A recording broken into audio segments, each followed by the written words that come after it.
واللہ ما طلعت شمس ولا غربت الا وانت فی قلبی. اللہ تعالیٰ نے ان آنسوؤں میں بڑی طاقت رکھی ہے. نبی اسلام نے ارشاد فرمایا کہ مومن کا ایک آنسو جہنم کی آگ کے سمندروں کو بجھا دیتا ہے.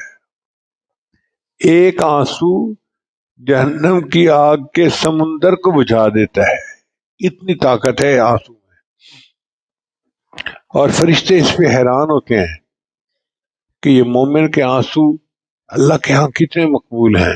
علامہ اقبال نے لکھا، موتی سمجھ کے شان کریمی نے چن لیے، قطرے جو تھے میرے عرق انفعال کے. یعنی میرے جو ندامت کے آنسو تھے ان کو اللہ نے موتی سمجھ کے چن لیا. اس کی وجہ سمجھیں کیا ہے؟ وجہ یہ ہے کہ فرشتے عبادت گزار ہیں، نیک ہیں، اللہ کی نافرمانی بالکل نہیں کر سکتے، مگر ان کے پاس ندامت نہیں ہے. اور بندے کے پاس ندامت ہے. تو جب بندہ ندامت کے آنسو بہاتا ہے تو یہ آنسو عرش کے اوپر کی دنیا کے لیے ایک امپورٹنٹ چیز کی مانند ہے. وہ اس کو لے کے جاتے ہیں اللہ کے حضور پیش کرنے کے لیے کہ یہ ایک نایاب چیز ہے، ہم اللہ کے حضور پیش کریں. اور اللہ اس بندے سے خوش ہوتے ہیں کہ میرے بندے نے آنسو بہائے، میں اس بندے کی مراد کو پورا کر دیتا ہوں. مانگنے کا طریقہ بھکاری سے سیکھیں.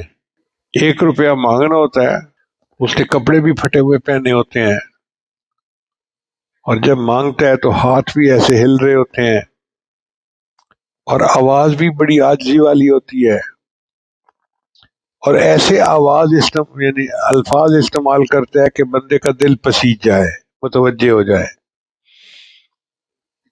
جس نے 1 روپیہ اللہ ہم سے مانگنا ہے وہ اتنی عاجزی دکھا رہا ہے.